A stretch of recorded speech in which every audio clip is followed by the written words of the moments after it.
in the buzzing heart of Florence, where romance clung to the terracotta rooftops and whispers traveled like secrets in the wind, Sofia Mancini lived a quiet life of predictable beauty. She was a curator at the Galleria dell'Arte, where she spent her days cataloging masterpieces and her nights curled up with dusty books. Love, for her, had been a long-forgotten painting, beautiful, but safely out of reach. That changed when she met Marco. Tall, with ink-black hair and the soft confidence of someone who always knew the way out of a room, Marco Bianchi arrived at the gallery one autumn morning asking for a private tour. He claimed to be researching Florentine artists for a documentary. They clicked instantly. He listened to her intently, asked thoughtful questions, and laughed at her obscure art references. By their third coffee, Sofia felt something awaken in her. By the fifth, they were walking along the Arno at sunset, fingers grazing like unanswered questions. Their connection was magnetic, too fast, too intense, and yet she let herself fall. But Marco had a secret. It wasn't that he was married. It wasn't even that he was lying about the documentary. The cruel truth was more complicated and far stranger. 2 weeks into their whirlwind romance, Sofia received a call from an unknown number. The voice on the other end was calm, clipped. "Is this Sofia Mancini?" "Yes." "This is Detective Elena Ferri. We need to speak. It's regarding Marco Bianchi." Sofia's blood went cold. "Is he hurt?" "No," the detective said, "but you may not be who we think you are." When she arrived at the station, everything unraveled. There had been a woman, another Sofia Mancini from Milan, who was having an affair with a prominent politician. That Sofia had disappeared without a trace. And the last person seen with her? Marco Bianchi. The Florence police believed that Sofia, the art curator, might have been using a fake identity to escape public scrutiny. Or worse, they thought she could be involved in the disappearance. The files were damning. Phone calls, photo surveillance, all pointing toward an affair and a cover-up. But it wasn't her. She showed them her ID, her employment records, her apartment lease. Bit by bit, the confusion cleared. She wasn't the mistress. She wasn't the missing woman. She was simply a woman who'd fallen for the wrong man. Yet that didn't solve everything. Because when she confronted Marco, expecting him to deny everything, he didn't. Instead, he sat on the edge of her sofa, shoulders heavy, and whispered, "I thought you were her." She stared at him, heart-cracking. "You knew the other Sofia?" "I loved her," he said, "and I lost her. When I met you, I thought maybe it was fate giving me a second chance. You looked like her, spoke like her, even your laugh." "So this was all a mistake?" she asked, voice shaking. He shook his head. "No, at least it didn't start that way. But now, I don't know who I've been in love with, her memory or the real you." The affair had been real, but not theirs. And in the end, what they had, whatever fragile thing it was, crumbled under the weight of a ghost. Sofia never saw Marco again. The real Sofia Mancini from Milan was never found.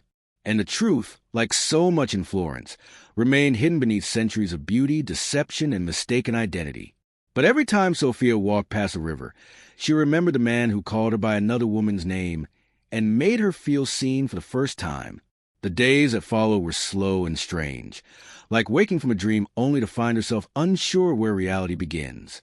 Sofia tried to return to her routine, early mornings at the gallery, curating quiet stories from paint and canvas, her hands moving with practiced grace. But something inside her had fractured. Marco's words echoed in her like an unfinished symphony. "I don't know who I've been in love with, her memory or the real you." She wasn't sure which was worse, that he had lied to her, or that she had unknowingly become a stand-in for someone else. And yet she missed him. Not the deceit, not the shadow of another woman hanging between them, but the Marco who laughed at her coffee addiction, who lingered by her side in hushed museum halls, who kissed her like he was drowning and she was air. Then came the letter.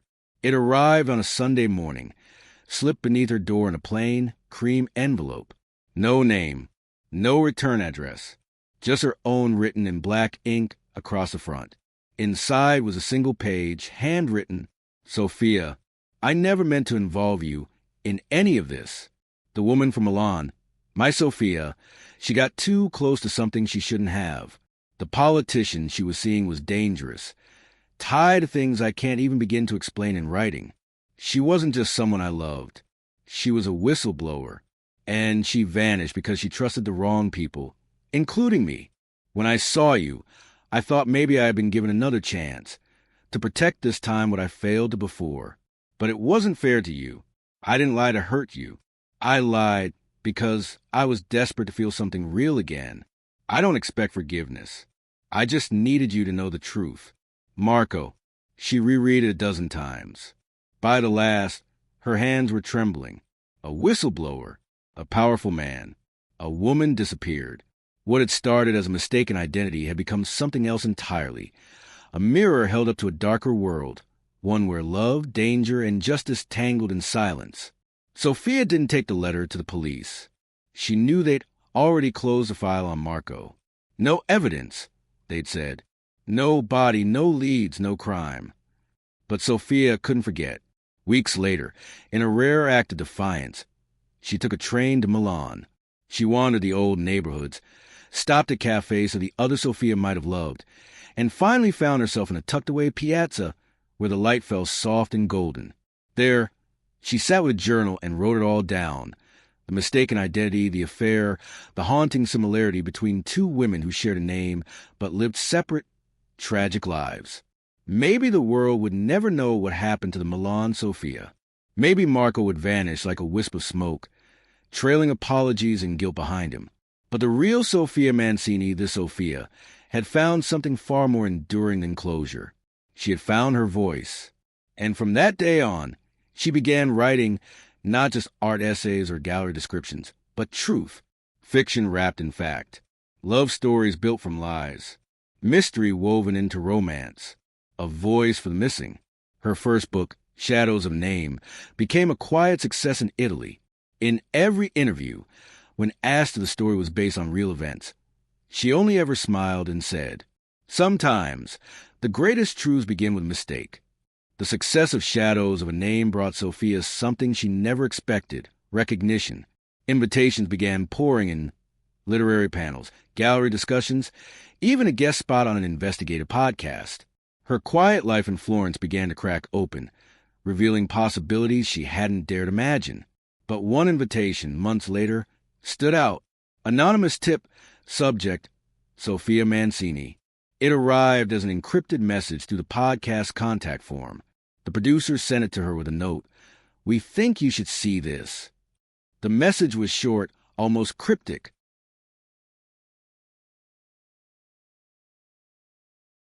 She's alive. Southern Coast. Uses the name Julia. Keeps to herself. Asked the fisherman at Porto Scuro. Sophia stared at the screen, heart hammering. Could it be true?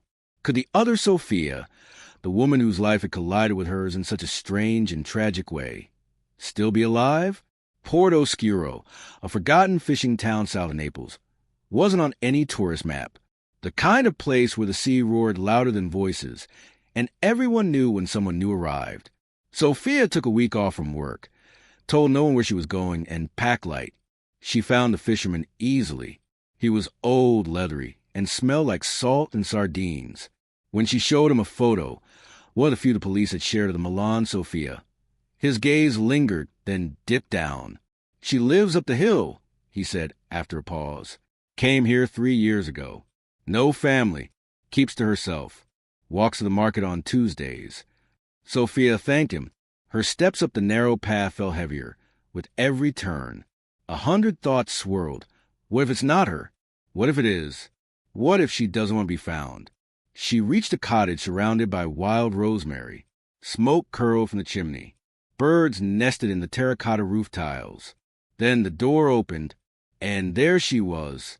Not a ghost, not a memory, but her, Sophia Mancini, the other one, older now, thinner, but alive. Their eyes met, and something electric passed between them. Recognition, disbelief, maybe fear.